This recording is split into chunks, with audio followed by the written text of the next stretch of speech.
Shalom. My name is Adam, and I welcome you to the parable of the vineyard.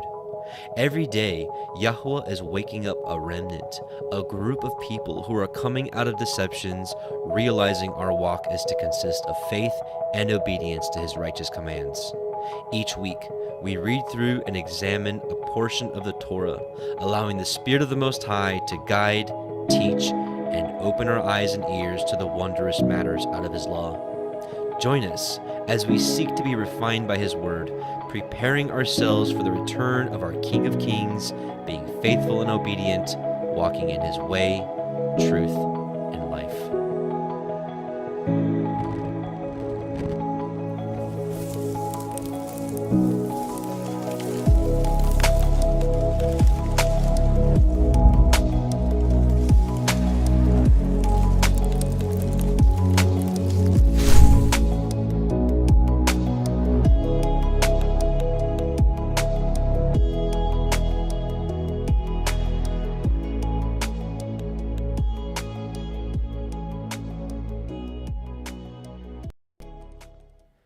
And Shabbat Shalom, and welcome back, brothers and sisters, to the Parable of the Vineyard Torah portions. This is week 3, Lech Lecha. We'll be going over Genesis chapters 12 through 17, and this is all about the call of Abraham out of his home country to go where Yahuah has sent him, which is, of course, ultimately Canaan, and, of course, the story as we know it. So this is a very, very interesting Torah portion and a lot to go over. I know I say that every time, but I got to tell you, before we get started, I haven't been this pumped up about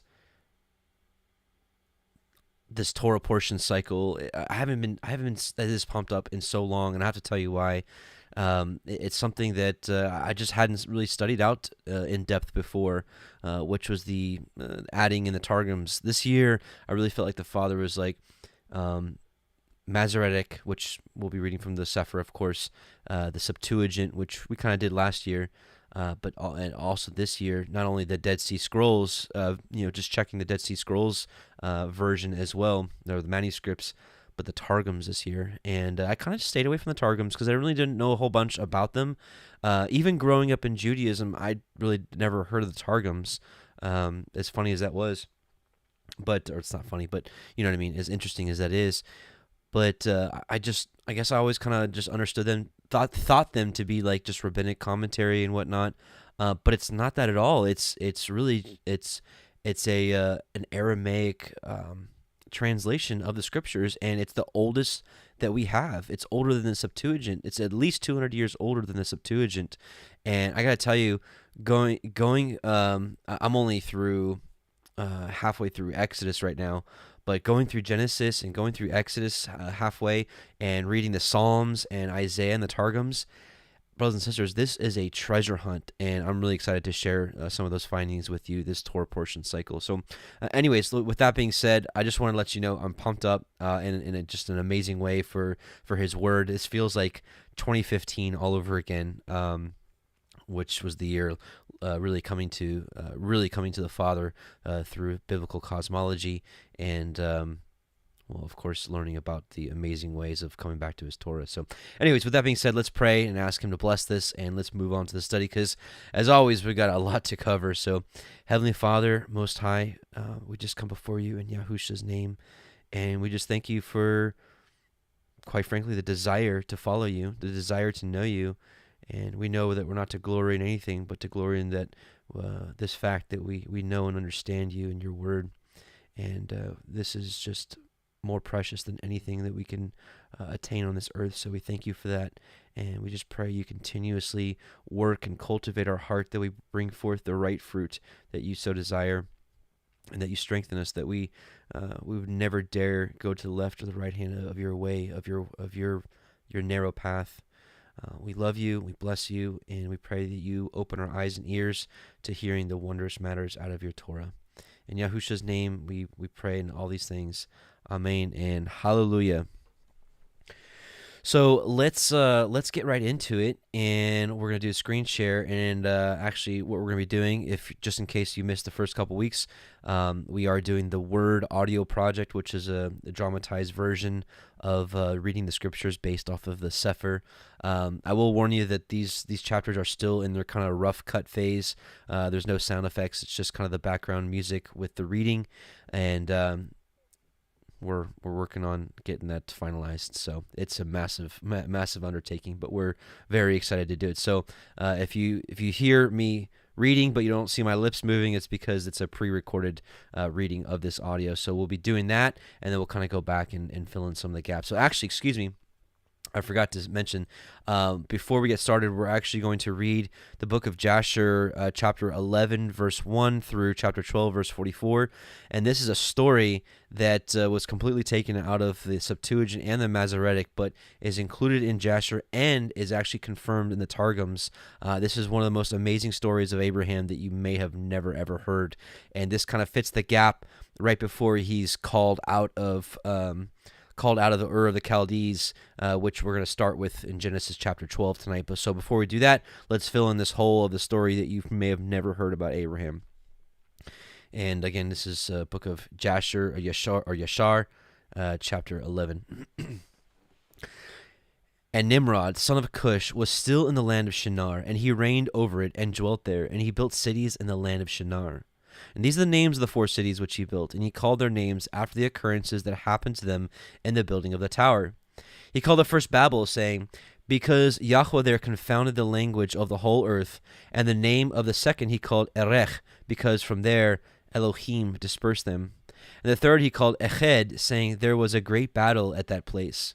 And the fourth he called Kalna, because his princes and mighty men were consumed there, and they vexed Yahuah, and they rebelled and transgressed against him. And when Nimrod had built these cities in the land of Shinar, he placed them in the remainder of his people, his princes, and his mighty men that were left in his kingdom. And Nimrod dwelt in Babel, and there he renewed his reign over the rest of his subjects. And he reigned securely, and the subjects and princes of Nimrod called his name Amraphel, which we'll actually see in Genesis 14. One of the kings is called Amraphel, but little do we know that the Masoretic hid the fact that Amraphel is Nimrod, saying that at the tower his princes and men fell through his means. Notwithstanding this, Nimrod did not return to Yahuah, and he continued in wickedness and teaching wickedness to the sons of men. And Mardon, his son, was worse than his father, and continued to add to the abominations of his father. And he caused the sons of men to sin. Therefore it is said, from the wicked goeth forth wickedness. At that time there was war between the families of the children of Ham, as they were dwelling in the cities which they had built. And Chedorlaomer, king of Elam, went away from the families of the children of Ham, and he fought with them, and he subdued them. And he went to the 5 cities of the plain, and he fought against them, and he subdued them, and they were under his control. And they served him 12 years, and they gave him a yearly tax. At that time died Nahor, son of Serug, in the 49th year of the life of Abram, son of Terach. And in the 50th year of the life of Abram, son of Terach, Abram came forth from the house of Noah, and went to his father's house. And Abram knew Yahuah, and he went in his ways and instructions, and Yahuah his Elohim was with him. So it's really interesting that Noah and Shem kind of had this kind of school training up in the ways of Yahuah. And so Abraham attended there, and we learn from a different portion later on in Jasher that Isaac went and studied there, and so did Jacob as well. And Terah, his father, was in those days still captain of the host of the king of Nimrod, and he followed strange Elohim. And Abram came to his father's house and saw 12 gods standing in their temples. And the anger of Abram was kindled when he saw these images in his father's house. And Abram said, as Yahuah liveth, these images shall not remain in my father's house. So shall Yahuah who created me to do unto me, if in 3 days' time I do not break them all. And Abram went from them, and his anger burned within him. And Abram hastened and went from the chamber to his father's outer court, and he found his father sitting in the court, and all his servants with him. And Abram came and sat before him. And Abram asked his father, saying, Father, tell me, where is Elohim, who created heaven and earth, and all the sons of men upon earth? And who created you and me? And Terah answered his son Abram and said, Behold, those who created us are all with us in the house. And Abram said to his father, My lord, show them to me, I pray. And Terah brought Abram into the chamber of the inner court. And Abram saw, and behold, the whole room was full of gods of wood and stone, 12 great images, and others less than they without number. And Terah said to his son, Behold, these are they which made all you see upon the earth, and which created me and you and all mankind. And Terah bowed down to his gods, and he then went away from them, and Abram his son went away with him. And when Abram had gone from them, he went to his mother and sat before her. And he said to his mother, Behold, my father has shown me those who made heaven and earth and all the sons of men. Now therefore hasten and fetch a kid from the flock, and make it of savory meat, that I may bring it to my father's gods, as an offering for them to eat. Perhaps I may thereby become acceptable to them.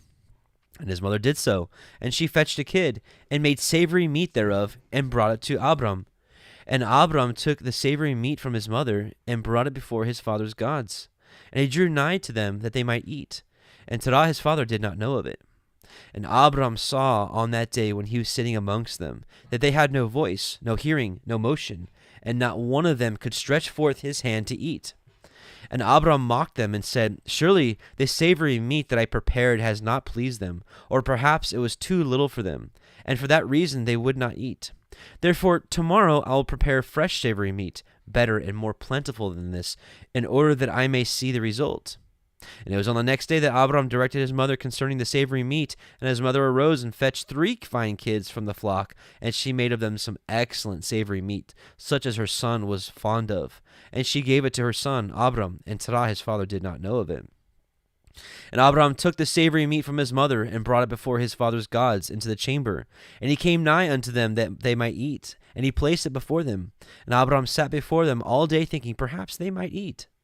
And Abram viewed them, and behold, they had neither voice nor hearing, nor did one of them stretch forth his hand to the meat to eat. And in the evening of that day in the house, Abram was clothed with the spirit of Elohim, and he called out and said, Woe unto my father in this wicked generation, whose hearts are inclined to vanity, who serve these idols of wood and stone, which neither can eat, smell, hear, nor speak, who have mouths without speech, eyes without sight, ears without hearing, hands without feeling, and legs which cannot move. Like them are those that made them and that trust in them. And when Abram saw all these things, his anger was kindled against his father, and he hastened and took a hatchet in his hand, and came unto the chamber of the gods, and he broke all his father's gods. And when he had done breaking these images, he placed the hatchet in the hand of the great God which was there before them, and he went out. And Terah his father came home, for he had heard at the door the sound of the striking of the hatchet. So Terah came into the house to know what this is all about. I just realized I wasn't screen sharing. Sorry. And Terah, having heard the noise of the hatchet in the room of images, ran to the room to the images, and he met Abram going out.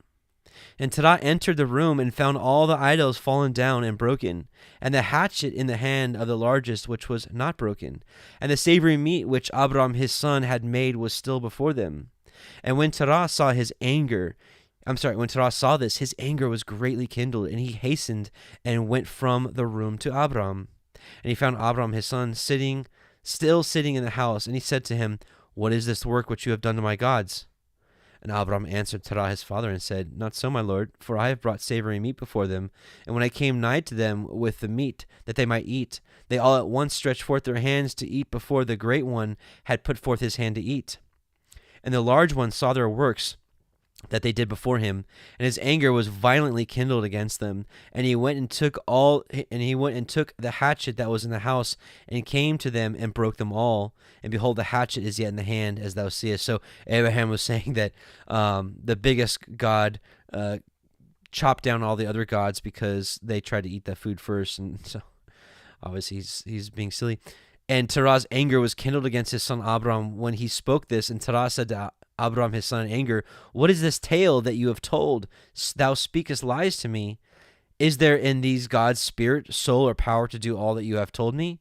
Are they not wood and stone? And have I not made them myself? And Canst you speak such lies, saying that the large God was with them, smote them? It is you that did place the hatchet in the hands, and then sayest he smote them all. And Abram answered his father, and said to him, And how canst you then serve these idols, in whom there is no power to do anything? Can these idols in which do truest deliver you? Which you trustest deliver you? Can they hear thy prayers when thou callest upon them? Can they deliver thee from the hands of thy enemies? Or will they fight thy battles for thee against thy enemies? That thou shouldst serve wood and stone, which neither can speak nor hear?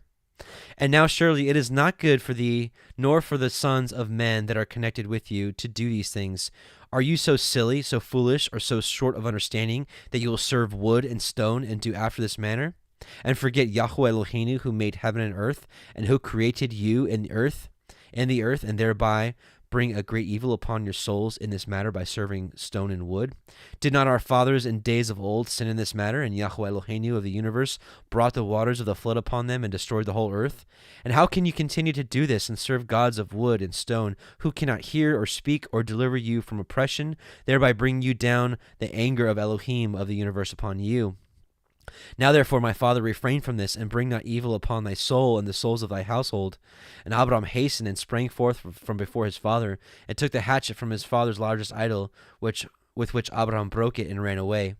And Terah, seeing all that Abram had done, hastened to go from his house, and he went to the king, and he came before Nimrod, and stood before him, and he bowed down to the king, and the king said, What do you want? And he said, I beseech you, my lord, hear me. Now 50 years back a child was born to me, and thus has he done to my gods, and thus has he spoken. And now therefore, my lord and king, send for him, that he may come before you, and judge him according to the law, that we may be delivered from his evil.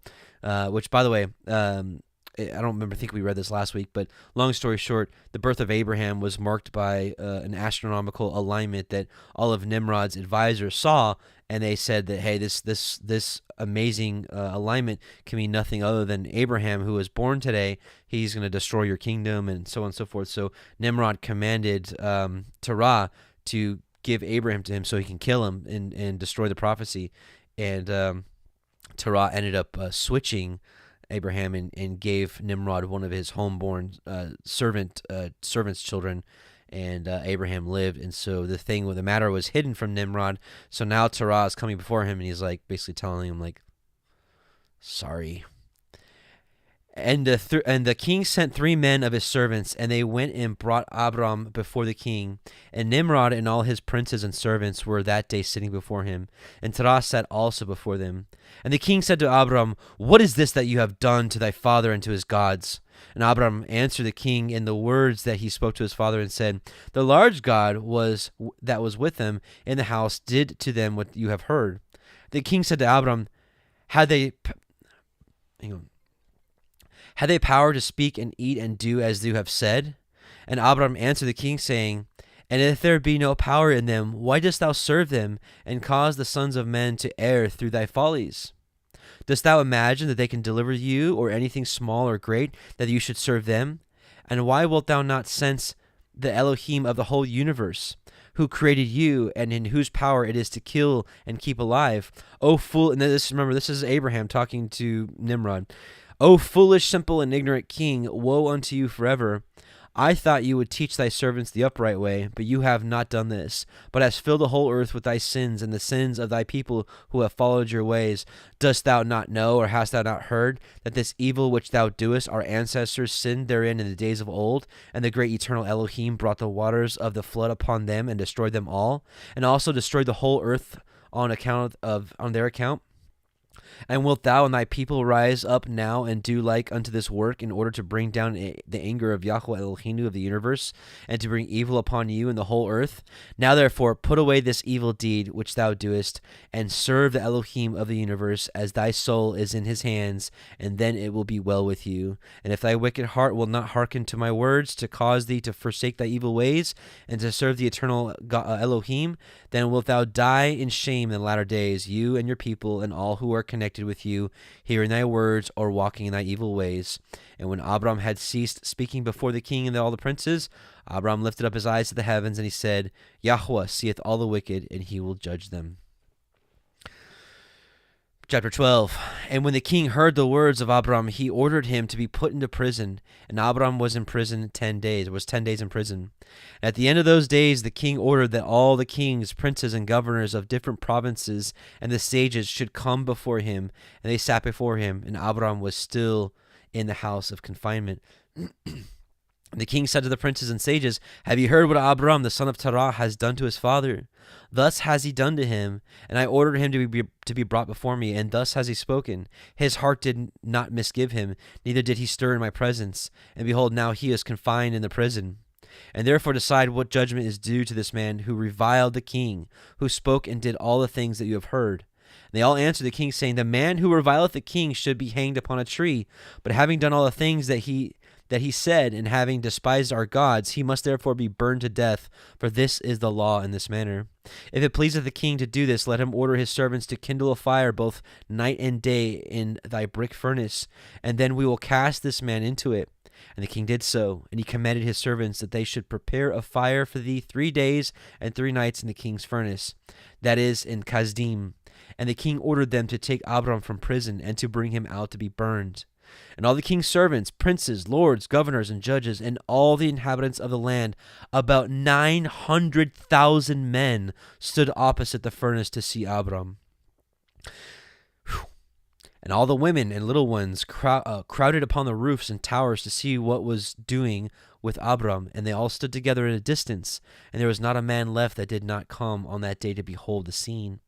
And when Abram was come, the conjurers of the king and the sages saw Abram, and they cried out to the king, saying, "Our sovereign lord, surely this is the man whom we know to have been the child at whose birth the great star swallowed the 4 stars," this is what I was telling you about earlier, "which we declared to the king now 50 years since. And behold, now his father has also transgressed thy commands, and mocked thee by bringing thee another child, which thou didst kill." And when the king heard their words, he was exceedingly wroth, and he ordered Terah to be brought before him. And the king said, "Hast thou heard what the conjurers have spoken? Now tell me truly, how didst thou? And if thou shalt speak truth, thou shalt be acquitted." And seeing that the king's anger was so much kindled, Terah said to my king, "My lord and king, thou hast heard the truth, and what the sages have said spoken is right." And the king said, "How couldst thou do this thing, to transgress my orders, and to give me a child that thou didst not beget, and take value for him?" And Terah answered the king, "Because my tender feelings were excited for my son at that time, and I took a son of my handmaid, and I brought him to the king." And the king said, "Who advised you to do this? Tell me. Do not hide aught from me, and then you shall not die." And Terah was greatly terrified in the king's presence, and he said to the king, "It was Haran, my eldest son, who advised me to this." And Haran was in those days that Abram was born 32 years old, but Haran did not advise his father to do anything. For Terah said this to the king in order to deliver his soul from the king, for he feared greatly. And the king said to Terah, "Haran, thy son, who advised thee to this, shall die through the fire with Abram, for the sentence of death is upon him for having rebelled against the king's desire in doing this." And by the way, the canon backs up that Haran died in Ur of the Chaldees. Or we don't know that yet. I'm sorry. And Haran at that time felt inclined to follow the ways of Abram, but he kept it within himself. And Haran said in his heart, "Behold, now the king has seized Abram on account of these things which Abram did. And it shall come to pass that if Abram prevail over the king, I will follow him. But if the king prevail, I will follow and go after the king." So his heart was double-minded. And when Terah had spoken this to the king concerning Haran his son, the king ordered Haran to be seized with Abram. And they brought them both, Abram and Haran his brother, to cast them into the fire. And all the inhabitants of the land, and the king's servants and princes, and all the women and little ones were there standing that day over them. And the king's servants took Abram and his brother, and they stripped them of all their clothes, excepting their lower garments which were upon them. And they bound their hands and feet with linen cords. And the servants of the king lifted them up and cast them both into the furnace. And Yahuah loved Abram, and he had compassion over him. And Yahuah came down and delivered Abram from the fire, and he was not burned. But all the cords with which they bound him were burned, while Abram remained and walked about in the fire. So the story about Shadrach, Meshach, and Abednego, this happened to Abraham first. Just like Nebuchadnezzar, right, when they were tossed into the fire because they didn't bow down to the statue. Well, Abram was tossed into the fire because he broke down the images, right? And Haran died when they had cast him into the fire, and he was burned to ashes, for his heart was not perfect with Yahuah. And those men who cast him into the fire, the flames of the fire spread over them, and they were burned, and 12 men of them died. And Abraham walked in the midst of the fire 3 days and 3 nights, and all the servants of the king saw him walking in the fire.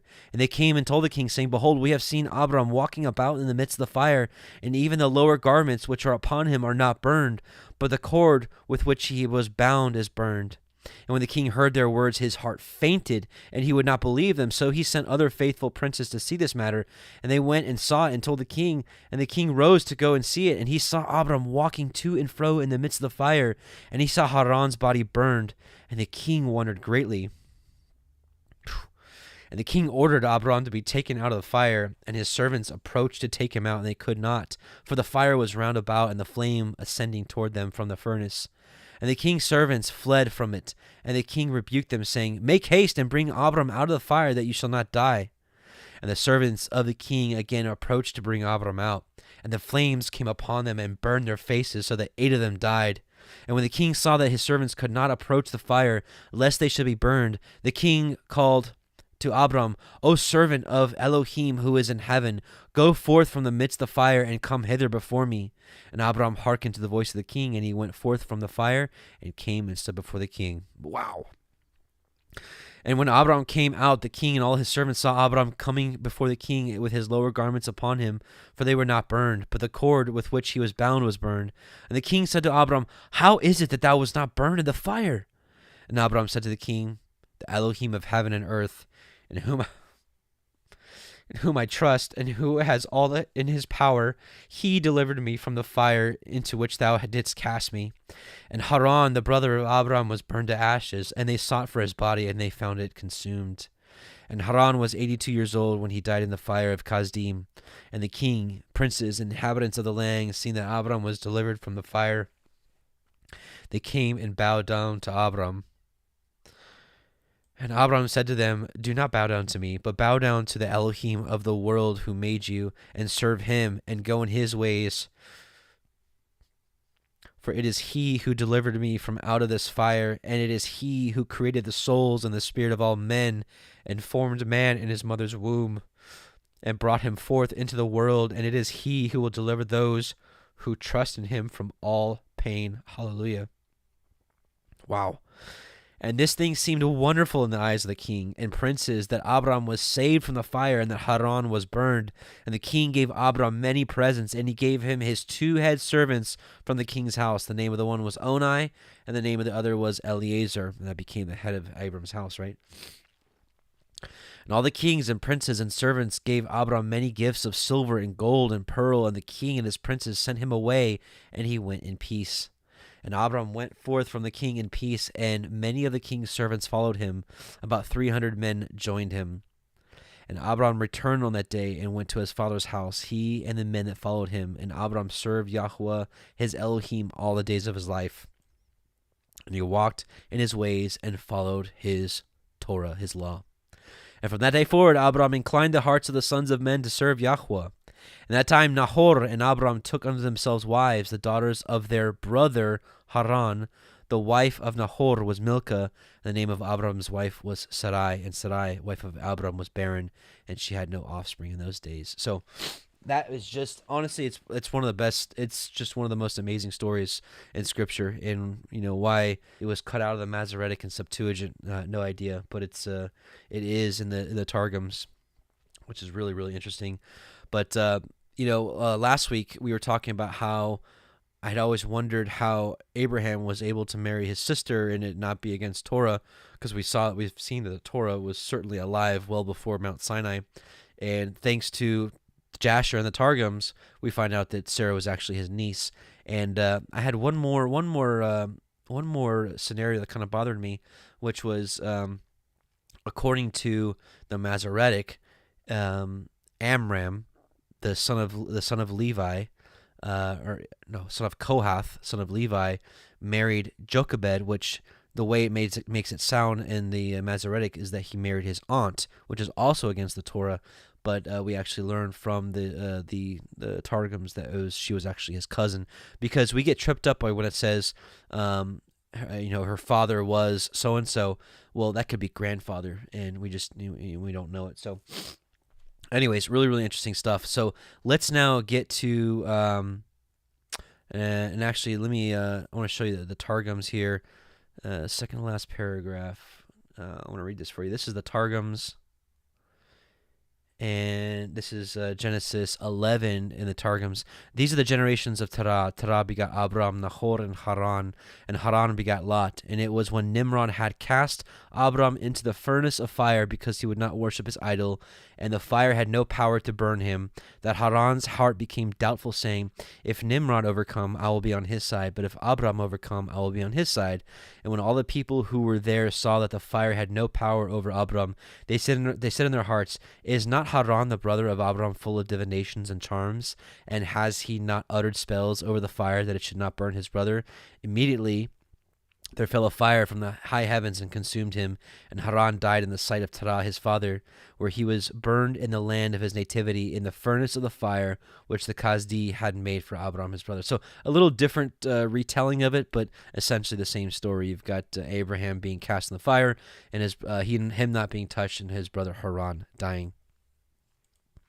Okay, so let's now go to chapter 12, and we will do again the reading from the word audio, which all right, here we go.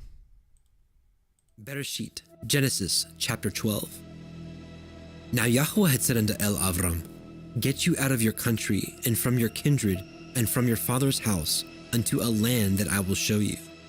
And I will make of you a great nation, and I will bless you and make your name great, and you shall be a blessing. And I will bless them that bless you, and curse him that curses you. And in you shall all the families of the earth be blessed. So Avram departed as Yahuwah had spoken unto him, and Lot went with him. And Avram was 75 years old when he departed out of Haran. And Avram took Sarai his woman, and Lot his brother's son, and all their substance that they had gathered, and the souls that they had gotten in Haran, and they went forth to go into the land of Canaan.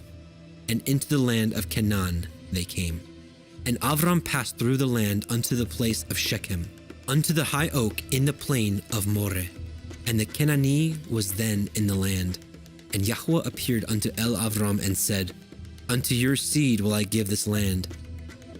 And there built he an altar unto Yahuwah, who appeared unto him. And he removed from thence unto a mountain on the east of Beit El, and pitched his tent, having Beit El on the west, and Ai on the east. And there he built an altar unto Yahuwah, and called upon the name of Yahuwah. And Avram journeyed, going on still towards the Negev. And there was a famine in the land, and Avram went down into Mitzrayim to sojourn there, for the famine was grievous in the land. And it came to pass, when he had come near to enter into Mitzrayim, that he said unto Sarai his woman, behold now, I know that you are a fair woman to look upon. Therefore it shall come to pass, when the Mitzrayim shall see you, that they shall say, this is his woman, and they will kill me, but they will save you alive. Say, I pray you, you are my sister, that it may be well with me for your sake, and my soul shall live because of you. And it came to pass, that when Avram was come into Mitzrayim, the Mitzrayim beheld the woman that she was very fair. The princes also of Pharaoh saw her, and commended her before Pharaoh, and the woman was taken into Pharaoh's house. And he entreated Avram well for her sake. And he had sheep, and oxen, and he-asses, and men-servants, and maidservants, and she-asses, and camels. And Yahuwah plagued Pharaoh and his house with great plagues, because of Sarai, Avram's woman. And Pharaoh called Avram and said, what is this that you have done unto me? Why did you not tell me she was your woman? Why said you, she is my sister, so I might have taken her to me to be my woman? Now therefore, behold, your woman, take her and go your way. And Pharaoh commanded his men concerning him, and they sent him away, and his woman, and all that he had. Okay, so chapter 12. It's always a question that I have is, would we be willing to leave everything we have at the drop of a dime, or whatever that saying is? Would you be willing to leave everything you have in an instant if Elohim was like, go, right? And actually, a lot of you are kind of doing that. A lot of you have been kind of heeding the call to leave the coasts, leave the big cities, and find something a little deeper in the heartland of this country, seeing what's coming on this country. But more so, I always wonder what it's going to be like that day when he comes and gathers us. I've been recently thinking that it might be something like when the two angels came to Sodom and Gomorrah, and they're like, "Let's go. We need to go now. You've got just a minute. Grab what you can and let's go. Don't turn back. Remember Lot's wife," like Yahusha says in Luke, the book of Luke. So, with everything that's going on, and because I really do believe that those that believe in Messiah, keep his commandments, will be the wise virgin, the ready bride. And I really believe that he takes those people out of harm's way. It's going to be a very small people. I mean, it's going to be a drop in the bucket compared to the 2 billion professing Christians on this earth. It's going to be just a drop in the bucket. But I do believe that is available for people that hearken or hear his voice in these last days. So if that's the case, how's it going to happen? Is he going to be like, let's go, or I don't know. But all I know is that we need to think about this and be willing to just leave everything when Yahuah says so. So, and I know most of you wouldn't be like, oh no, I'm not going to go with, I'm just going to stay here and hate. Now, I know none of you would do that, but it's I guess comforting to think that day might happen in our lifetime.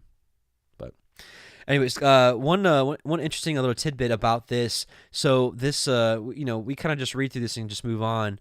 But here's Egypt, and here is his people kind of being oppressed because his wife gets taken from him, and here you got Egypt with bunch of plagues.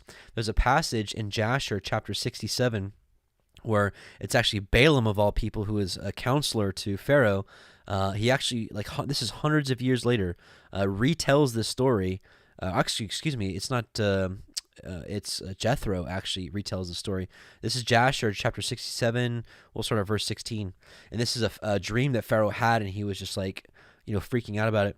And Pharaoh rose up early in the morning, and he called all his servants and related to them the dream, and the men were greatly afraid. Excuse me. And the king said to all his wise men, I interpret, I pray you, the dream which I had dreamed, that I may know it. And Balaam, the son of Beor, answered the king and said to him, this means nothing else but a great evil that will spring up against Egypt in the last days. For a son will be born to Israel who will destroy all Egypt and its inhabitants, and will bring forth the Israelites from Egypt with a mighty hand. Now therefore, O king, take counsel upon this matter, that you may destroy the hope of the children of Israel and their expectation before this evil arise against Egypt. And the king said unto Balaam, and what shall we do thus unto Israel? Surely after a certain manner we did at first counsel against them, and could not prevail over them. Now therefore give you also advice against them, by which we may prevail over them. And which, by the way, Balaam is the one that gave Pharaoh the evil counsel to enslave the Israelites. And Balaam answered the king, saying, send now and call thy two counselors, and we will see what their advice is upon this matter, and afterward they will speak. And the king sent and called his two counselors, Reuel the Midianite and Job the Uzite. Yes, this is Job. And they came and sat before the king. And the king said to them, behold, you have both heard the dream which I have dreamed, and the interpretation thereof. Now therefore give counsel, and know, and see what is to be done to the children of Israel, whereby we may prevail over them, before their evil shall spring up against us. And Reuel the Midianite answered the king and said, this is Jethro, may the king live forever. If it seem good to the king, let him desist from the Hebrews and leave them, and let him not stretch forth his hand against them. For these are they whom Yahuah chose in days of old, and took as the lot of his inheritance from amongst all the nations of the earth and the kings of the earth. And who is there that stretcheth his hand against them with impunity, of whom their Elohim was not avenged? Surely thou knowest that when Abraham went down to Egypt, Pharaoh, the former king of Egypt, saw Sarah, Sarah his wife, and took her for a wife, because Abraham said, "She is my sister," for he was afraid lest the men of Egypt should slay him on account of his wife. And when the king of Egypt had taken Sarah, then Elohim smote him and his household with heavy plagues, until he restored unto Abraham his wife Sarah, and then he was healed. And so anyways, and he also retells the same thing that happens to Abimelech. So this story is so major that it's told, this is what, probably hundreds of, maybe 100, 150 years later. So this is a major, major event. So just something to take into consideration. All right, so let's move on to chapter 13. Give me a second. And here we go. Bereshit, Genesis chapter 13. And Avram went up out of Mitzrayim, he and his woman and all that he had, and Lot with him, into the Negev. And Avram was very rich in cattle, in silver and in gold. And he went on his journeys from the Negev even to Bethel, unto the place where his tent had been at the beginning, between Bethel and Ai, unto the place of the altar which he had made there at the first, and there Avram called on the name of Yahuah. And Lot also, which went with Avram, had flocks and herds and tents. And the land was not able to bear them, that they might dwell together, for their substance was great, so that they could not dwell together. And there was a strife between the herdsmen of Avram's cattle and the herdsmen of Lot's cattle. And the Canaanite and the Perizzite dwelled then in the land. And Avram said unto Lot, Let there be no strife, I pray you, between me and you, and between my herdsmen and your herdsmen, for we be brethren. Is not the whole land before you? Separate yourself, I pray you, from me. If you will take the left hand, then I will go to the right. Or if you depart to the right hand, then I will go to the left. And Lot lifted up his eyes and beheld all the circle of the Yarden, that it was well watered everywhere, before Yahuah destroyed Sodom and Amorah, even as the garden of Yahuah, like the land of Mitzrayim, as you come unto Zoar.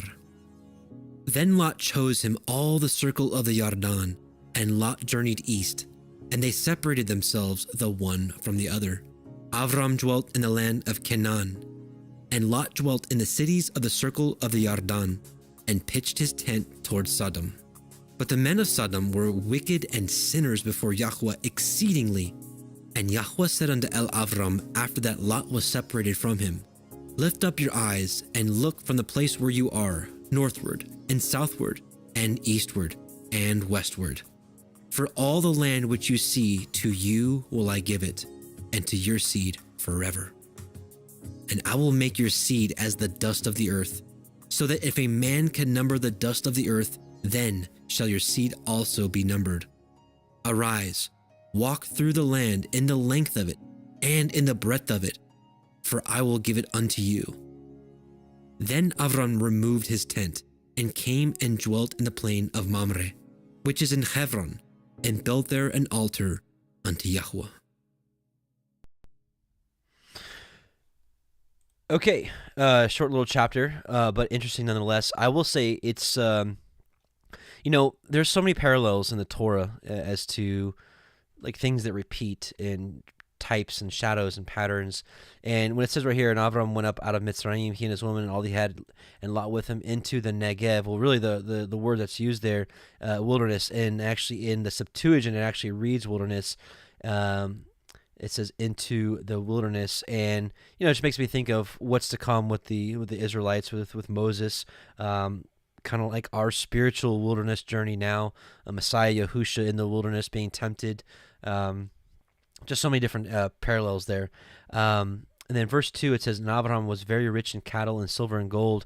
Again, here's another parallel. Just like the Israelites left Egypt into the wilderness, very rich. So that's what happened to Abraham as well. So Exodus 12:35-38. And the children of Israel did according to the word of Moshe, and they borrowed of the Egyptians jewels of silver and jewels of gold and raiment. And Yahuah gave the people favor in the sight of the Egyptians, so that they lent unto them such things as they required, and they spoiled the Egyptians. And the children of Israel journeyed from Ramesses to Sukkot, about 600,000 on foot, that were men besides children, and a mixed multitude went up also with them, and flocks and herds, even very much cattle. So they left rich. And so it happened with Abraham, it happened with Moses and the people coming out, and quite frankly, it happened to the children leaving Babylon. Well, at least all the treasures that were stored from the temple were kind of returned to them.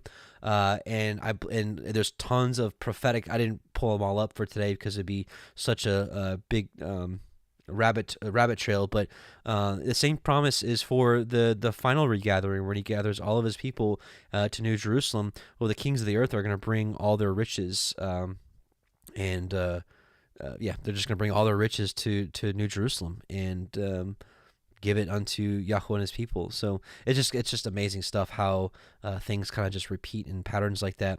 I want to read a little snippet from verse 9 in the Targum. So verse 9, it says, "And contentions arose between the shepherd of Abram's flock and the shepherds of the flock of Lot. For the shepherds of Abram had been instructed by him not to go among the Canaanites and the Perizzites, who as yet had power in the land, and to restrain the cattle, that they should make no depredation." So basically, there was like some borders that they were supposed to keep to, and apparently Lot's cattle, his herdsmen would let him kind of go into the land of the Canaanites that was not sectioned off for them.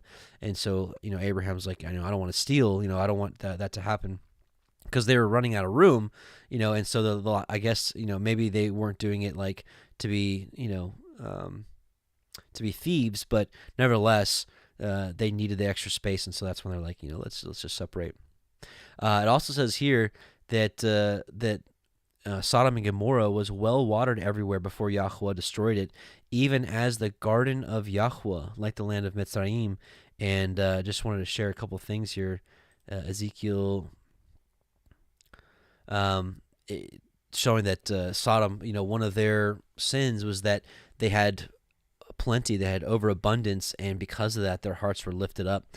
Ezekiel 16, 49-50, "Behold, this was the iniquity of thy sister Sodom, pride, fullness of bread," that's an overabundance, "an abundance of idleness was in her and in her daughters, neither did she strengthen the hand of the poor and needy, and they were haughty and committed abomination before me, therefore I took them away as I saw good."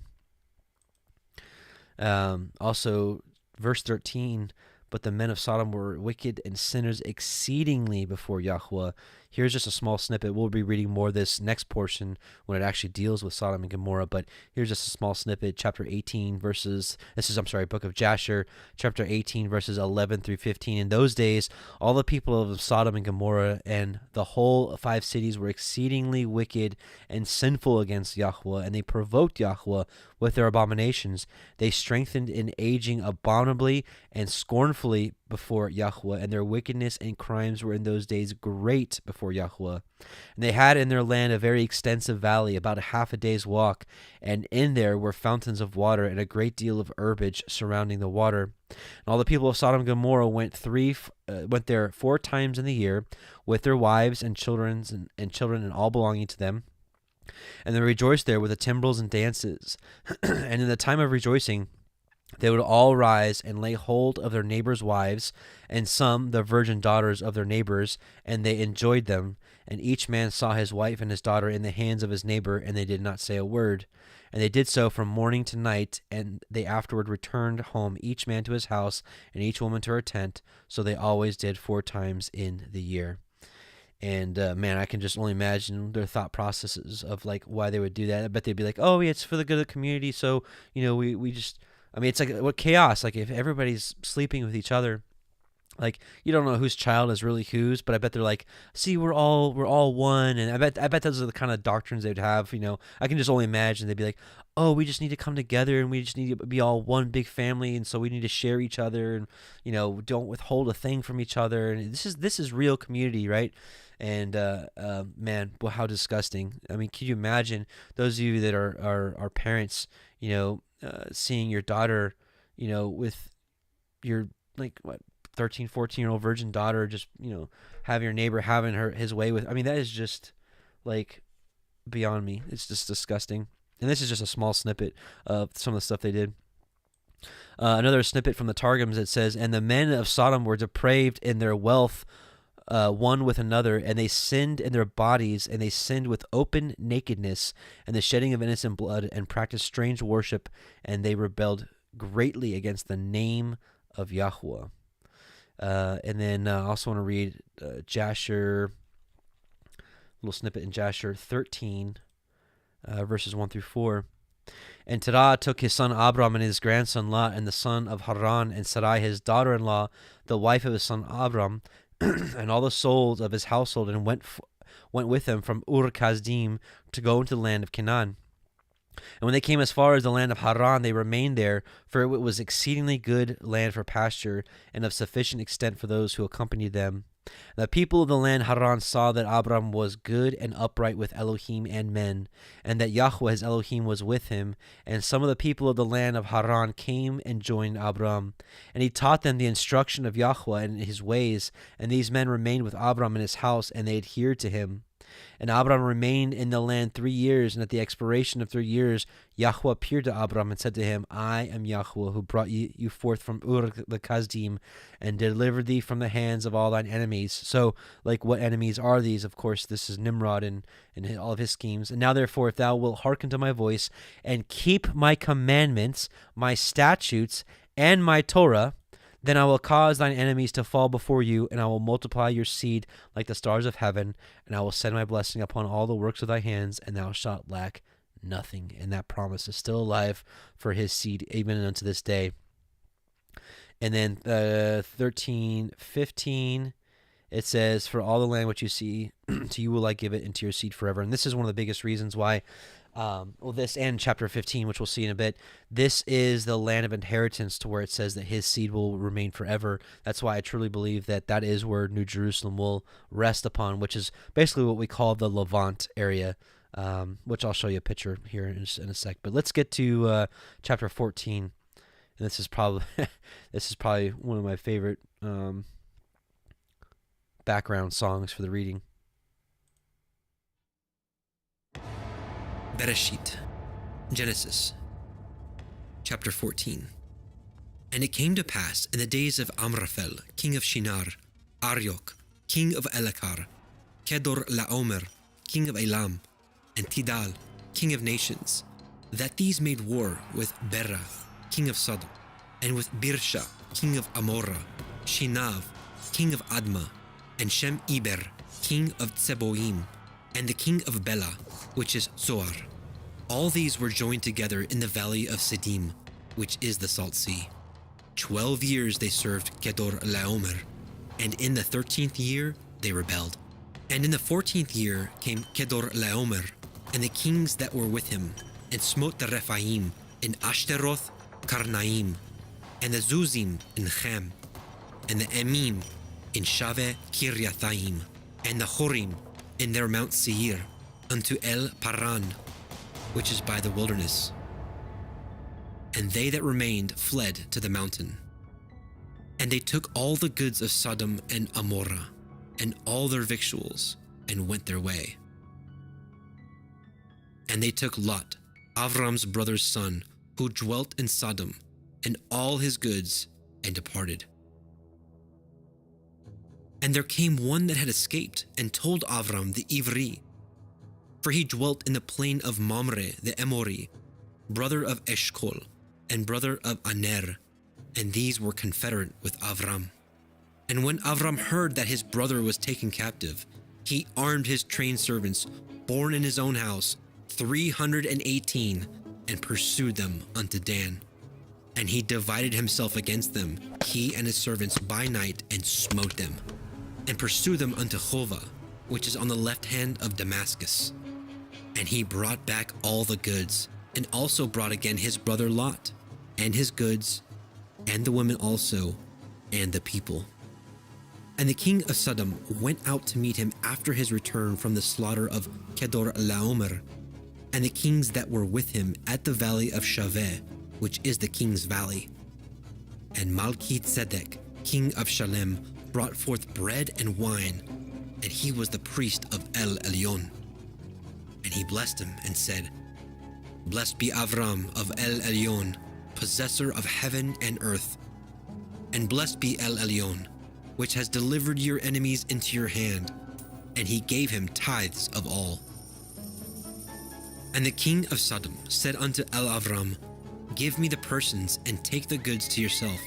And Avram said to the king of Sodom, I have lifted up my hand unto El Yahuah, El Elyon, the possessor of heaven and earth, that I will not take from a thread even to a shoe latchet, that I will not take anything that is yours, lest you should say, I have made Avram rich, save only that which the young man have eaten, and the portion of the men which went with me, Aner, Eshkol, and Mamre. Let them take their portion.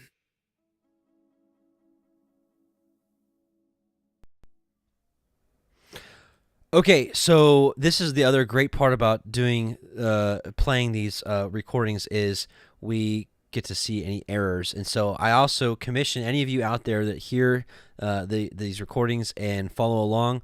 If we make any mistakes, let us know. This is going to be a great opportunity to clean up some things. So somehow a big chunk got cut out, and I'm not sure why, but this is a good opportunity to fix it. So real quick, it missed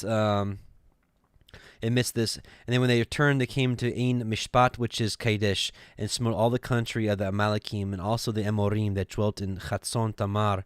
And there went out king of Sodom, and the king of Amorah, and the king of Admah, and the king of Zeboim, and the king of Bela, the same as Zoar. And they joined battle with them in the valley of Siddim, with Kedorlaomer, king of Elam, and with Tidal, king of nations, and Amraphel, king of Shinar, which we saw is Nimrod, and Arioch, king of Elakar, 4 kings with 5.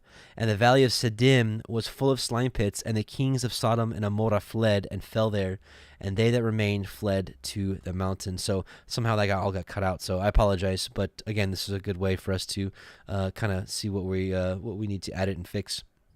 This is all just rough stuff, but it is interesting that this is like just a major battle. You got 4 kingdoms versus 5 kingdoms, and Kedorlaomer and his kings, they're going around and killing all the giants and people that rebel. It's just, this is like this is some of the stuff that we've seen in Hollywood, like these major battles. I can imagine this is where they get some of this material from, and the thought processes of these major battles that happen throughout the ages. So just absolutely amazing.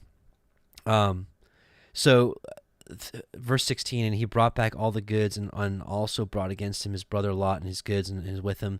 It's amazing. I think one of the texts say that the Abraham and his 318 men, they went up against like 800,000 people and destroyed all their armies. Like, how does that happen other than the power of Yahuah in doing a miracle?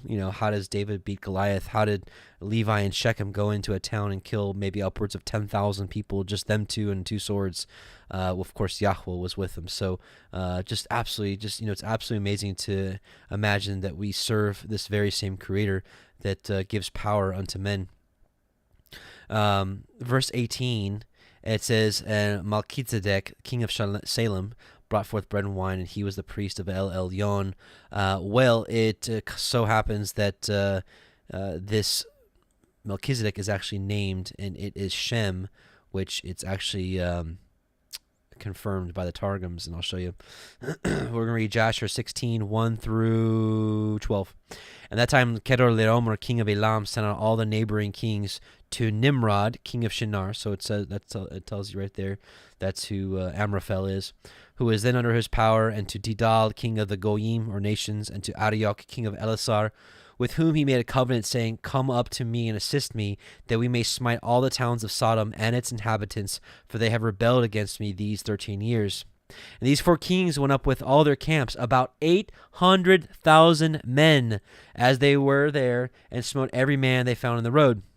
And the 5 kings of Sodom and Gomorrah, Shinab king of Admah, Shemeber king of Zeboim, and Bera king of Sodom, Bersha king of Gomorrah, and Bela king of Zoar, went out to meet them, and they all joined together in the valley of Siddim. And these 9 kings made war in the valley of Siddim, and the kings of Sodom and Gomorrah were smitten before the kings of Elam. And the valley of Siddim was full of lime pits, and the kings of Elam pursued the kings of Sodom. And the kings of Sodom with their camps fled and fell into the lime pits, and all that remained went to the mountain for safety. And the 5 kings of Elam came after them and pursued them to the gates of Sodom. And they took all that was in Sodom, all that were there in Sodom. And they plundered all the cities of Sodom and Gomorrah, and they also took Lot, Abraham's brother, and his property, and they seized all the goods of the cities of Sodom. And they went away, and Eunuch, Abraham's servant, who was in the battle, saw this, and told Abram all that the kings had done to the cities of Sodom, and that Lot was taken captive by them. And Abram heard this, and he rose up with about 318 men that were with him, and he that night pursued these kings and smote them, and they all fell before Abram and his men, and there was none remaining but the 4 kings who fled, and they went each his own road. And Abram, that's 800,000 men. And Abram recovered all the property of Sodom, and he also recovered Lot and all his property, his wives and little ones, and all belonging to him, so that Lot lacked nothing. And when he returned from smiting these kings, he and his men passed in the valley of Siddim, where the kings had made war together. And Bera, king of Sodom, and the rest of his men that were with him, went out from the lime pits into which they had fallen to meet Abram and his men. And Adonizedek, or Melchizedek, Adonai is Lord, or you can even just, it's the same person, this is Melchizedek, and Adonizedek, Melchizedek, king of Jerusalem, the same was Shem, went out with his men to meet Abram and his people with bread and wine, and they remained together in the valley of Melech. And Adonizedek blessed Abram, and Abram gave him 1/10 from all that he had brought from the spoil of his enemies, for Adonizedek was a priest before Elohim. And just to show you that Shem was kind of still around also, book of Joshua chapter 9 verses 5 through 6. This is what I was telling you about earlier. When Abram came out from the cave, he went to Noah and his son Shem, and he remained with them to learn the instruction of Yahuah and his ways, and no man knew where Abram was. And Abram served Noah and Shem, his son, for a long time. And Abram was in Noah's house 39 years. And Abram knew Yahuah from 3 years old, and he went in the ways of Yahuah until the day of his death, as Noah and his son Shem had taught him. And all the sons of the earth in those days greatly transgressed against Yahuah, and they rebelled against him, and they served other gods, and they forgot the Yahuah who had created them in the earth. And the inhabitants of the earth made unto themselves at that time every man his god, gods of wood and stone, which could neither speak, hear, nor deliver. And the sons of men served them as they became their gods. All right, so a couple of things I want to talk about in 14. So here's a little passage in the Targums, chapter 14, and it was in the days of Amraphel, he is Nimrod, who commanded Abram to be cast into the furnace. He was then king of Pontus, Arioch, so called because he was Arik, tall among the giants, king of Tasalar, and Malki-Zedek, who was Shem bar Noah, so Shem, son of Noah, the king of Jerusalem, came forth to meet Abram, and brought forth to him bread and wine, and in that time he ministered before Elohai. Yeah. So, one last passage, Jubilees 17, chapter 17, verse 15 through 18. We'll read this real quickly. And the prince Mastema came, which is Satan, came before Elohim. Behold, Abraham loves Yitzchak his son, and he delights in him above all things else. Bid him to offer him as a burnt offering on the altar, and you will see if he will do as this command, and you will know if he is faithful in everything wherein you do try him. Right, this is the key word, trying him, to test Abraham. And Yahuah knew that Abraham was faithful in all his afflictions, for he had tried him through his country, right, leave your country, and the famine, going down into Egypt, and he had tried him in the wealth of the kings. And that's what we saw at the end of chapter 14, where Abraham's like, I'm not going to take even a shoe latchet from you, lest you should say, I have made Abraham rich. So it was a testing to see if Abraham would take the riches. And he had tried him again through his woman when she was torn from him, and with circumcision, and tried him through Ishmael and Hagar, his maidservant, when he sent them away. So it was 10 tests that Abraham passed, all 10. So praise be to Yah for that. So let's go to chapter 15.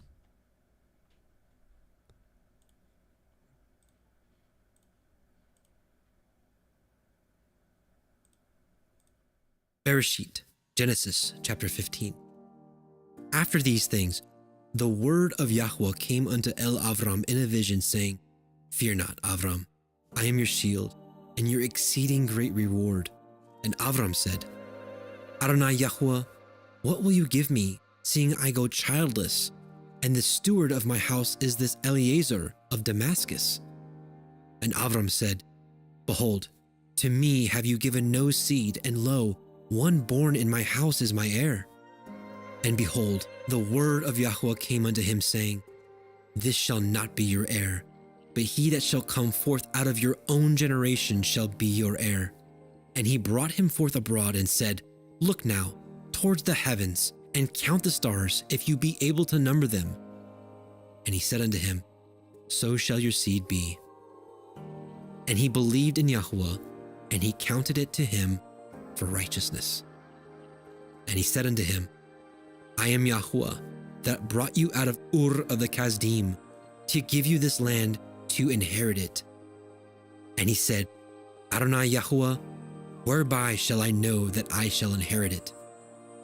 And he said unto him, Take me a heifer of 3 years old, and a she-goat of 3 years old, and a ram of 3 years old, and a turtle dove, and a young pigeon. And he took unto him all these, and divided them in the midst, and laid each piece one against another. But the birds divided he not. And when the fowls came down upon the carcasses, Avram drove them away. And when the sun was going down, a deep sleep fell upon Avram, and lo, a horror of great darkness fell upon him. And he said unto Avram, Know of a surety that your seed shall be a stranger in the land that is not theirs, and shall serve them, and they shall afflict them 400 years. And also that nation whom they shall serve will I judge, and afterward they shall come out with great substance. And you shall go to your fathers in peace. You shall be buried in a good old age. But in the 4th generation they shall come hither again, for the iniquity of the Amorim is not yet full. And it came to pass that when the sun went down and it was dark, behold, a smoking furnace and a burning lamp that passed between those pieces. And the same day Yahuah cut a covenant with Avram, saying, Unto your seed have I given this land, from the river of Mitzrayim unto the great river, the river Perath, the Kenaim, the Kenizim, the Kadmonim, and the Hittim, and the Perizim, and the Rephaim, and the Amorim, and the Kenanim, and the Girgashim, and the Yebusim. Man, what a good chapter. I want to share this with you. Some of you may be familiar with this, but you know, when Yahuah says, look up to the stars and see if you can number them, so shall your seed be. There's quite a bit more to that than meets the eye. And there's a video I would love for you to test. It's called Enoch 43, Identity of the Stars in Heaven Revealed. And we actually start off with, this verse in Genesis 15. And your current thoughts on what the stars are may be challenged, but it may also be quite the blessing to kind of take a look at. So it's called, again, Enoch 43, Identity of the Stars. So you can just type in probably like Enoch 43, Parable of the Vineyard, or Enoch 43, Identity of the Stars, or something like that. So anyways, check that out when you have some time. It may bless you. Be careful. It may bless you. Verse 6, it says, And he believed in Yahuah, and it was counted to him for righteousness. And praise Yah for that. And you know, unfortunately, I think modern day Christianity has taken that and ran with it in unfortunately in the wrong way, because they also forget Genesis 26:5, which says, because that Abraham obeyed my voice, which is clear enough. To obey his voice means to keep his commandments. It's very clear in Exodus 19. That's what it means.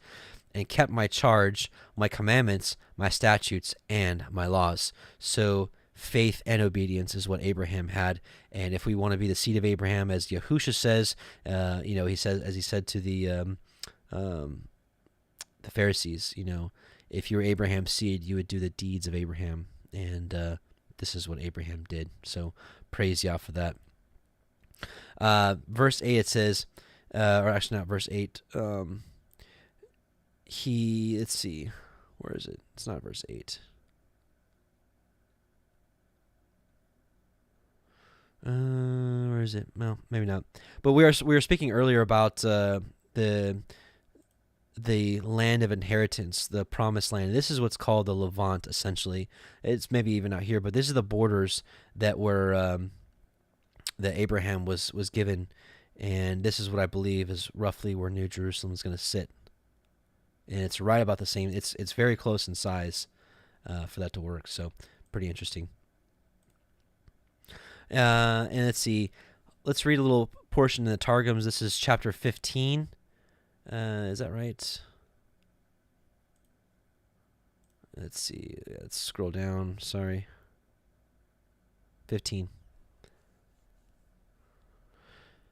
So at the beginning of chapter 15, it's a little confusing. It says, after these things, the word, which by the way, it says the word of Yahuah came unto Avram. So this is one of the very few times that in the Torah, it says the word of Yahuah came to Avram. And those of us any of us that have read the book of John, we know that the word is Yahusha, his son. And so what you'll find is that Yahusha is all over the Old Testament. I'm here to say that when Messiah said that no man has seen the Father, I believe that to be true. And what I mean by that is everything, all glory, everything is due to the Father, but he's done so through his Son. His Son has always been the mediator on earth. I believe it was his Son that was on Mount Sinai, his Son that was walking in the garden in the cool of the day saying, Adam, where are you?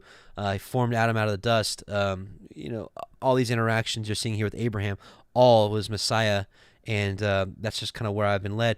And what's been really surprising about the Targums is the Targums, almost everything says the word. The covenant is through the word. The covenant of circumcision is through his word. I mean, it's so clear. And why that was cut out of the Septuagint and the Masoretic, I have no idea. Maybe to hide the truth that it was the word from the beginning that was with man, and that the covenant was made through the Father, but through him. To the Father, but through him. So, but it says here, the word of Yahuah came unto Avram in a vision, saying, fear not, Avram, I am your shield and your exceeding reward. So why would he say fear? Because we haven't seen any fear from Abraham, except for maybe when he went into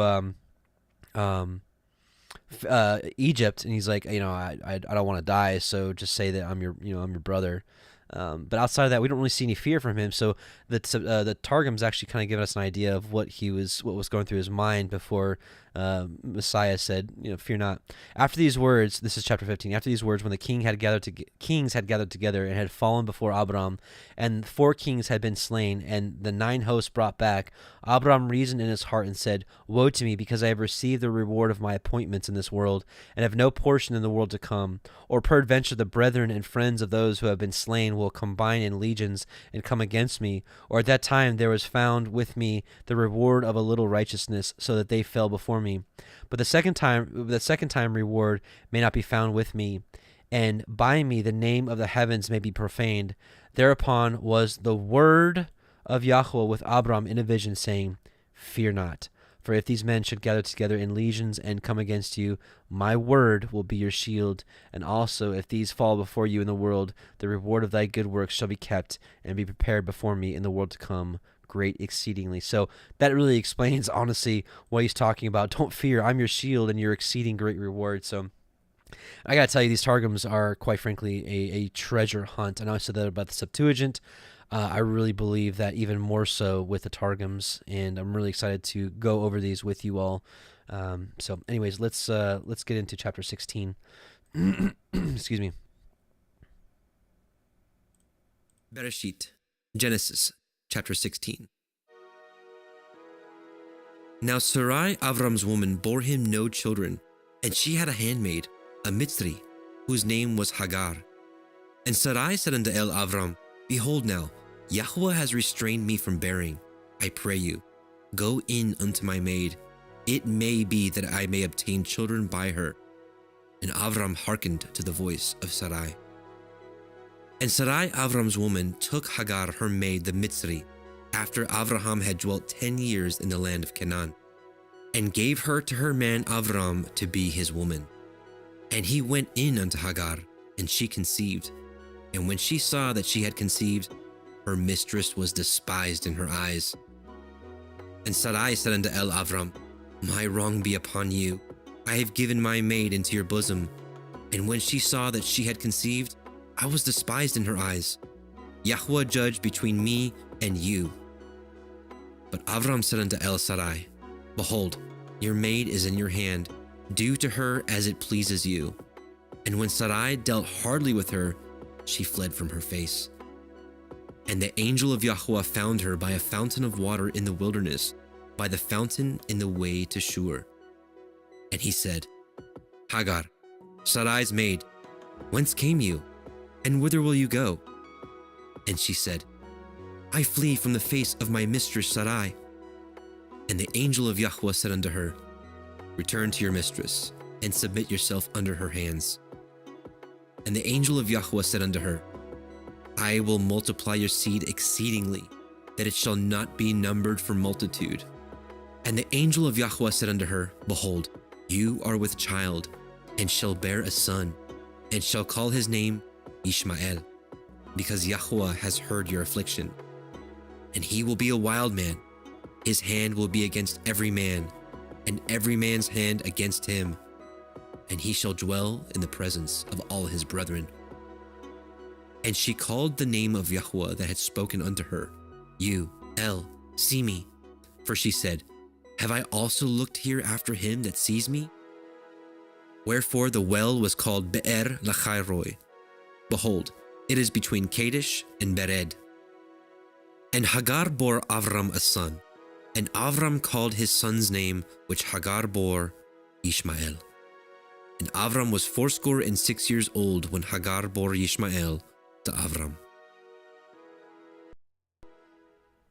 Okay, so a couple things here. It's interesting. I kept highlighting the angel of Yahuah, and I don't have the verses up here, so I'm not going to waste your time searching for them. But it's funny. I was actually had a few minutes, had a little bit of spare time last night, and I saw that Rob Skiba and Zen Garcia were doing a Genesis reading, and I click on it, and sure enough, they're reading this Torah portion, and Zen was reading the Targums. And it was very clear that Hagar had associated the angel of Yahuah with the word of Yahuah. So that's confirmed an understanding that I feel like Yahuah has been leading me and many of my close brothers to understand that the angel, not an angel, but the angel of Yahuah, like the one that was in the burning bush that was speaking to Moshe, says the angel of Yahuah was in the bush burning.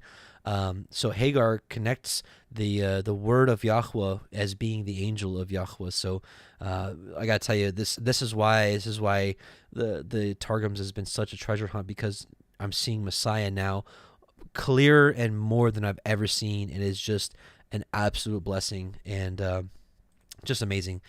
So let's take a look at a couple things. Let's look at the book of Jasher, chapter 16. 23 through 16.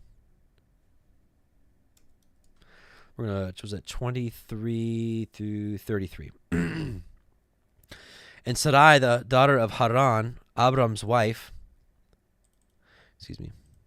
was still barren in those days, and she did not bear to Abram either son or daughter.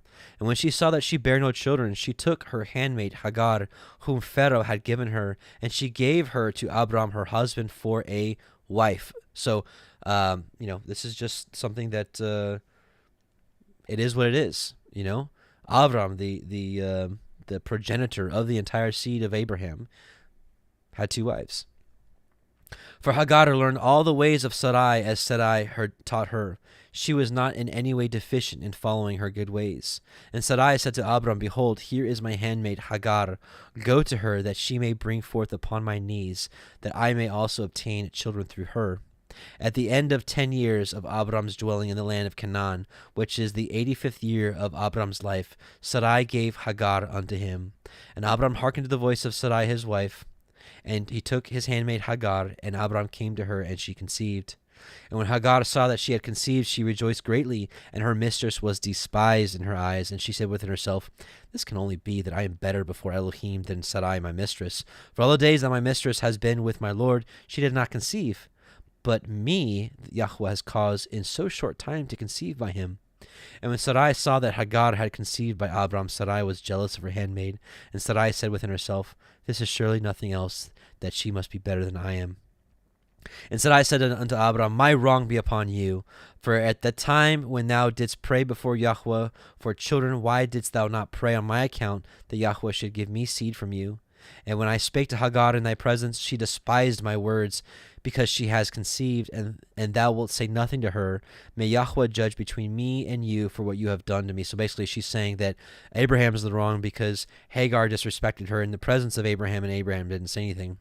And Abraham said to Sarai, behold, thy handmaid is in your hand. Do unto her as it may seem good in your eyes.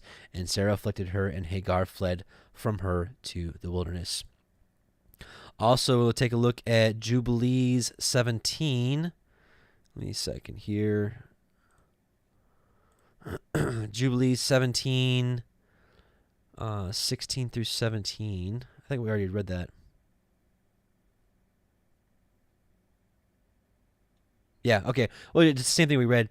And so this is talking about the 10 trials of Abraham. So one of Abraham's trial was, and he had tried him through Ishmael and Hagar, his maidservant, when he sent them away. But yeah, that's actually further down the road when Ishmael was like 13, I think.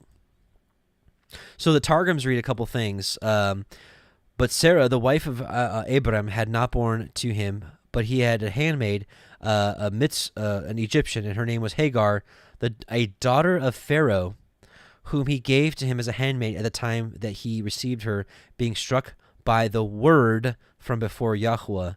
And she gave thanks before Yahuah, whose word spake to her, and thus said, thou art he who livest, art eternal, who seest, but art not seen. For she said, behold, here is revealed the glory of the Shekinah of Yahuah after a vision.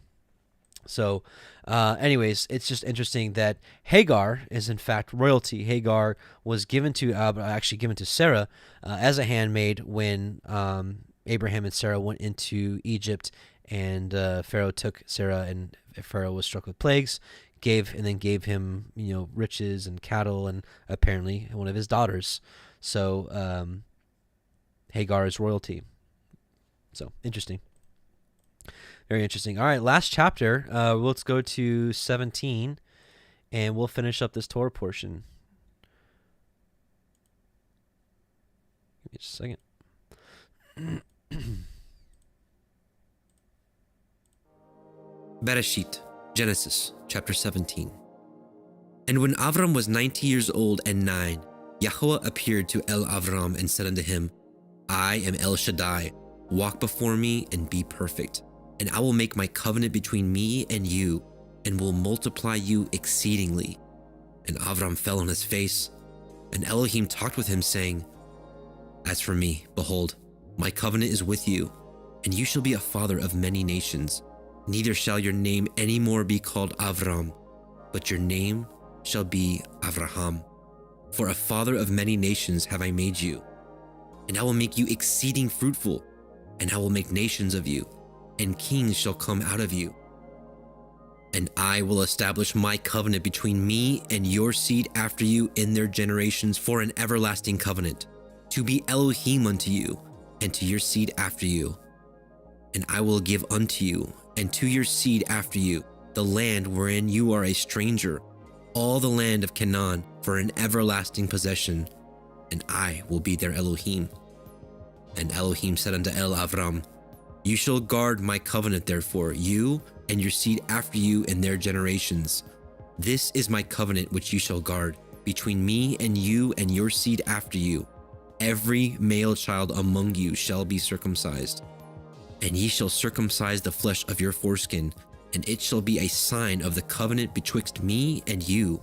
And he that is 8 days old shall be circumcised among you, every male child in your generations. He that is born in your house, and he that is bought with your money must need to be circumcised. And my covenant shall be in your flesh for an everlasting covenant. And the uncircumcised male child whose flesh of his foreskin is not circumcised, that soul shall be cut off from his people. He has broken my covenant. And Elohim said unto Abraham, As for Sarai your woman, you shall not call her name Sarai, but Sarah shall be her name. And I will bless her, and give you a son also of her. Yea, I will bless her, and she shall be a mother of nations. Kings of people shall be of her. Then Avram fell upon his face and laughed, and said in his heart, Shall a child be born unto him that is 100 years old? And shall Sarah that is 90 years old bear? And Abraham said unto Elohim, Oh, that Yishmael might live before you. And Elohim said, Sarah your woman shall bear you a son indeed, and ye shall call his name Yitzchak. And I will establish my covenant with him for an everlasting covenant, and with his seed after him. And as for Yishmael, I have heard you. Behold, I have blessed him, and will make him fruitful, and will multiply him exceedingly. 12 princes shall he beget, and I will make him a great nation.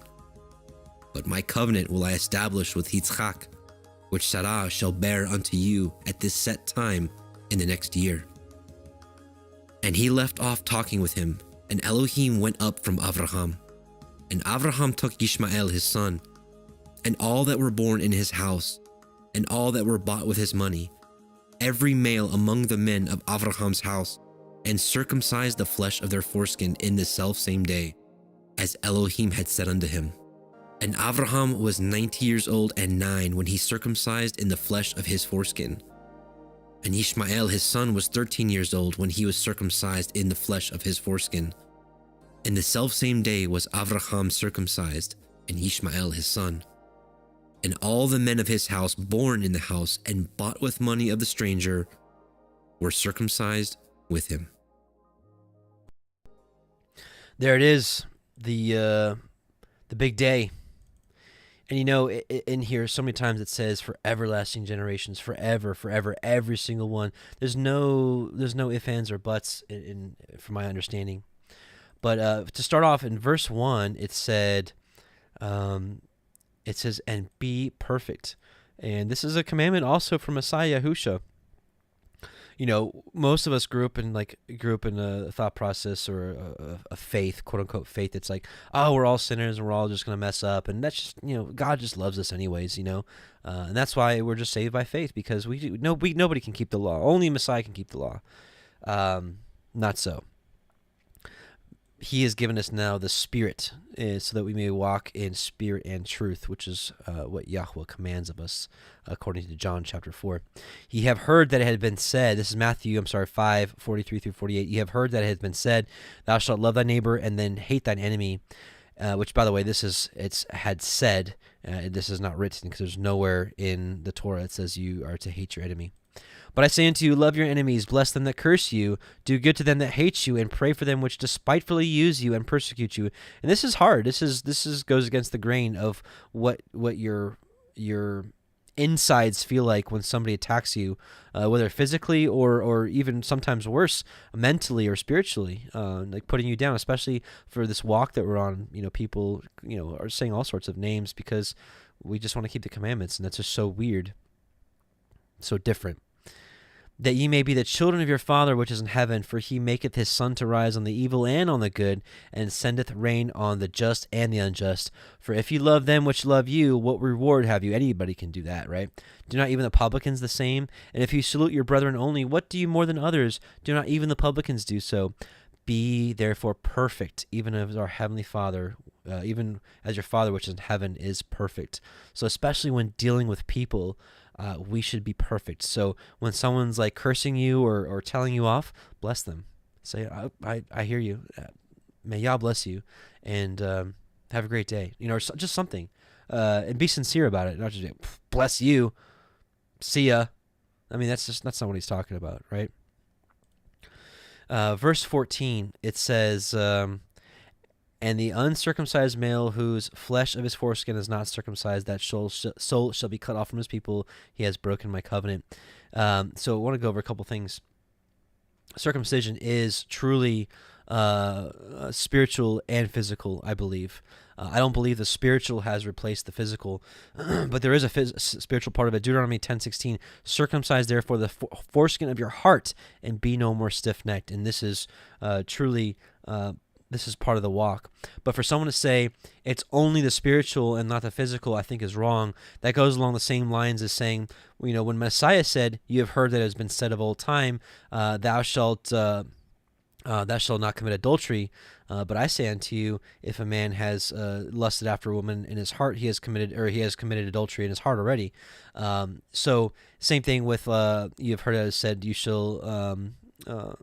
Thou shalt not kill, but I say unto you, he who hates his brother in his heart has committed murder already in his heart.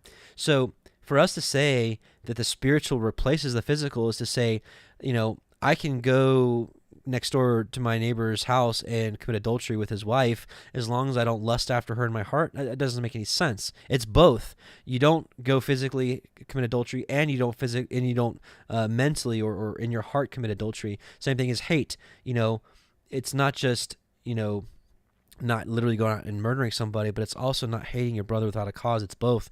And that's how I liken also circumcision. It's not only the physical, but it's the spiritual as well.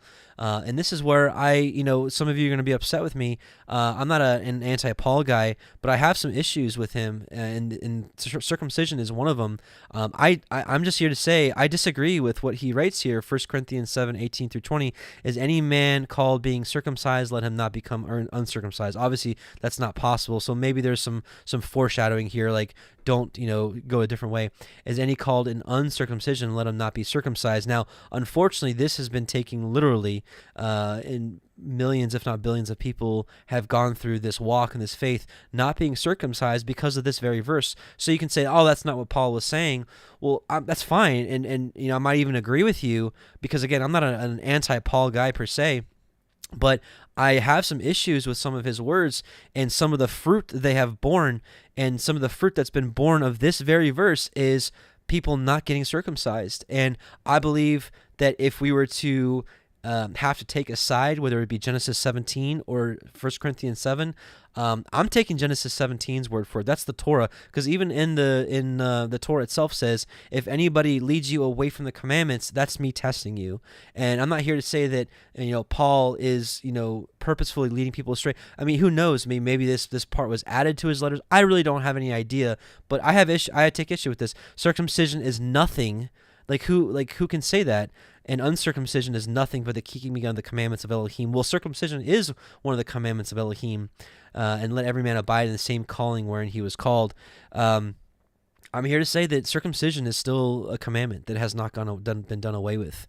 And I think that's a really slippery slope to say, we don't need to be circumcised anymore, and it's only the circumcision of the heart. Because again, we'd be going back to this, what we were saying earlier, where, I can go commit adultery as long as I don't have adultery in my heart, or I can go commit murder as long as I don't hate my brother in my heart. It's silly. It doesn't make any sense. And I look at circumcision the same way. You can't have the spiritual without the physical, in this case. And same thing, people spiritualize the Sabbath. Oh, Yeshua is my Sabbath every day. That's not what the text says, and that's what it's never said. And what does the Messiah say? Matthew 5:17-18. Think not that I am come to destroy the Torah or the prophets. I am not come to destroy, but to fulfill. For verily I say unto you, till heaven and earth pass, which hasn't happened yet, of course, one jot or one tittle shall in no wise pass from the Torah till all be fulfilled. So the circumcision has not been done away with. It's something that is still here. And Deuteronomy 8:2, and thou shalt remember all the way which Yahuah the Elohim led you these 40 years in the wilderness, to humble you, to prove you, to know what was in your heart, whether you would keep his commandments or no. And quite frankly, circumcision, just to put it bluntly, is a commandment, and I don't believe it has been done away with. I don't think it's optional. I don't think that that if you've been called in uncircumcision, to stay in uncircumcision. I just don't agree with that. And so I know you may find some of my words hard, and you may feel that I'm speaking against the word of Elohim by speaking against Paul. But we've got to ask ourselves, are we going to stand for Genesis 17 or not, which says it's every male my covenant shall be in your flesh for an everlasting covenant, never goes away, ever, ever. Let's take a look at Jubilees 15:24-34. 24-34 of Jubilees. And on the selfsame day was Abraham circumcised, and all the men of his house, and all those whom he had bought with money from the children of the stranger were circumcised with him. This Torah is for all the generations forever.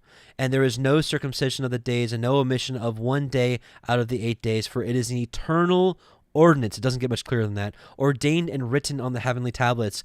And everyone that is born, the flesh of whose foreskin is not circumcised on the 8th day, belongs not to the children of the covenant which Yahuah made with Abraham, but to the children of destruction. Nor is there moreover any sign on him that is Yahuah's, but he is destined to be destroyed and slain from the earth, and to be rooted out of the earth, for he has broken the covenant of Yahuah Elohiym. For all the angels of the presence and all the angels of sanctification have been so created from the day of their creation, and before the angels of the presence and the angels of sanctification he has sanctified Yisrael, that they should be with him and with his holy angels. That's interesting. And do you command the children of Yisrael, and let them observe the sign of this covenant for their generations as an eternal ordinance, and they will not be rooted out of the land. For the commandment is ordained for a covenant, that they should observe it forever among all the children of Yisrael. For Ishmael and his sons and his brothers and Esau Yahuah did not cause to approach him, and he chose them not because they are the children of Abraham, because he knew them, but he chose Yisrael to be his people, and he sanctified it and gathered it from amongst all the children of men. For there are many nations and peoples, and all are his, and over all has he placed ruachot in authority to lead them astray from him. That's interesting, right? He says, I create the good and the evil. But over Yisrael, he did not appoint any angel or ruach. We learned about this actually at the end of the last Torah portions, that he divided the nations according to the 70 angels presiding over territories. But he said specifically there was not one that was supposed to be over Yisrael. But since we're in dispersion, of course, we're in the hands of one of these 70 angels.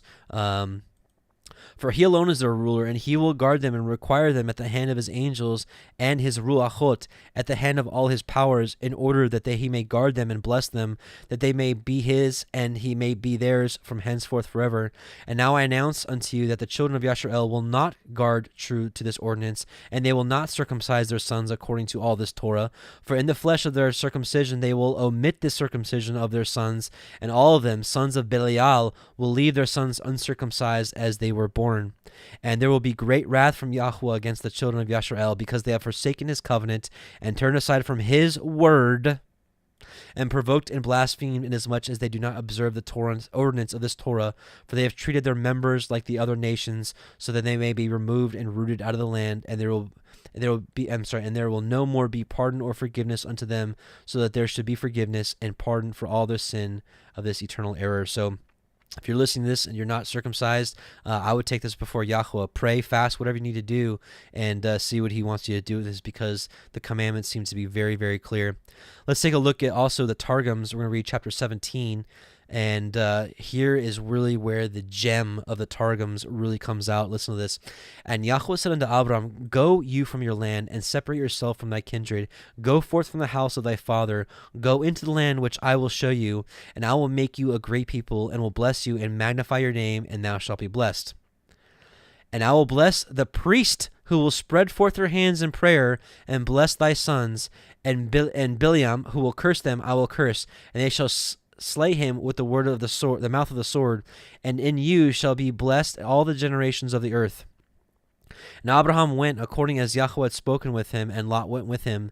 And Abraham was the son of 75 years old at his going forth from Haran. And Abraham took Sarah his wife, and Lot his brother's son, and all the substance which they had acquired, and the souls whom they had proselyted in Haran, and went forth to go to the land of Canaan. And they came to the land of Canaan. And Abraham passed through the land unto the place of Shechem, and unto the plain which he had been shown. And I'm skipping this. Okay.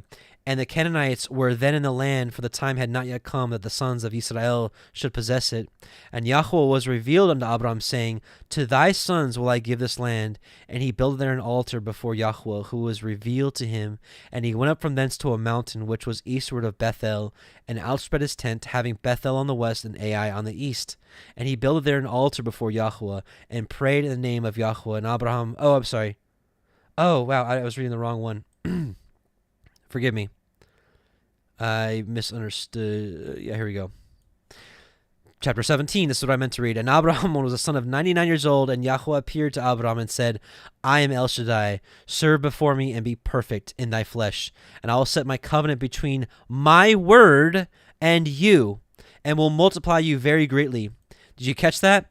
There's more. And because Abraham was not circumcised, he was not able to stand, but he bowed himself upon his face, and Yahuah spake with him, saying, Behold, I have confirmed my covenant with you, and with you shall be the father of many peoples, and thy name shall be no more called Abram, but Abraham shall be thy name, because to be the father of a great multitude of peoples have I appointed you, and I will make you exceeding fruitful, and will set thee for congregations, and kings ruling over people shall come forth from you. And I have established my covenant between my word and you. The covenant has always been with the Father through his Son. His Son has always been the mediator with us. I'm getting goosebumps right now. This is so amazing. This is one of the biggest finds of this year. And thy sons after you and their generations for an everlasting covenant, to be a Elohim to you and to thy sons after you. And I will give to you and to thy sons after you the land of thy habitation, all the land of Canaan, for an everlasting possession. And I will be to them God, Elohim, and to Yahuah. And Yahuah said to Abraham, and thou shalt observe my covenant, you and your sons after you and their generations. This is my covenant that you shall observe between my word and you. Right? He's saying, my covenant is between my son and you. My son is my word and you. And your sons after you, every male of you being circumcised, though he have not a father to circumcise him, and you shall circumcise the flesh of your foreskin as a sign of the covenant between my word and you. Brothers and sisters, I'm telling you, it's both. It's the spiritual circumcision of your heart and the physical. And the son of Eredj, anyway, so it just keeps going, but it's just so amazing that this was made between his word. It was made between Yahusha pre-incarnate, before he came down and sojourned with us. So, man, just absolutely amazing. And last thing I wanted to mention, that we saw Abram, his name being changed to Abraham, and Sarai to Sarah. And it's also interesting that in Revelation 2:17 that says that he gives his faithful people a new name. So, man, praise be the Most High for all that. So that concludes our Torah portion, and let's just give thanks to the Most High for revealing his word and his truth in these last days. Heavenly Father, Yahuah, we just come before you, and we're just so grateful for your word, and we're just so thankful that you have shown us all these things in these last days, that you have given us a heart of repentance, and given us a mind and a heart that wants to serve you the way that you have ordained for the sons of Israel for all generations. We just thank you for your word that you have sent from the very beginning, for our covenant to be with you through him. And we're just so thankful for revealing these things in this late hour, that we may try to understand you better. And we just thank you, Abba. You are the revealer of wisdom. You are the one that is doing all this through your Ruach, through us. And we just thank you so much, and that we ask you to continue to cultivate our lives and to prune off us what is bad and to keep that which is good. And we just bless you, and we just thank you, and we are earnestly waiting for you, and want to be found ready. In Yahusha's name, amen and amen. Yevarechecha Yahuah Ve'yishmerecha Ya'er Yahuah Panav Elecha V'chuneka Yisa Yahuah Panav Elecha Ve'yasem Lecha Shalom. Yahuah bless you and keep you. Yahuah make his face shine upon you and be gracious unto you. Yahuah lift up his countenance upon you and give you shalom. Shabbat shalom, brothers and sisters. It was great studying with you. I pray that it was a blessing for you, but more importantly, I pray that this was a sweet savor before the Most High, and we'll see you soon. Shabbat shalom. Rest well, brothers and sisters. We'll talk to you soon.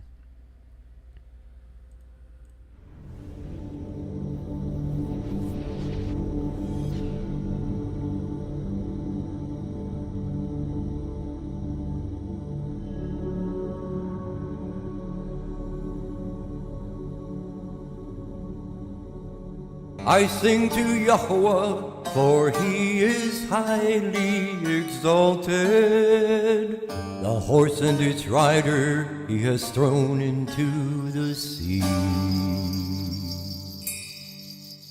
Yah is my strength and song, and he has become my deliverance. He is my El, and I praise him, Elohim of my father, and I exalt him. Yahuah is a man of battle, Yahuah is his name. He has cast Pharaoh's chariots and his army into the sea, and his chosen officers are drowned in the sea of reeds. The depths covered them, they went down to the bottom like a stone.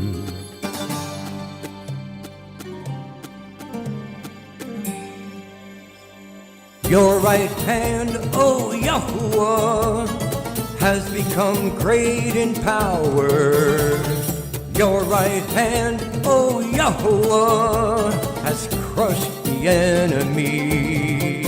And in the greatness of your excellence, you pulled down those who rose up against you. You sent forth your wrath, it consumed them like stubble, and with the wind of your nostrils, the waters were heaped up.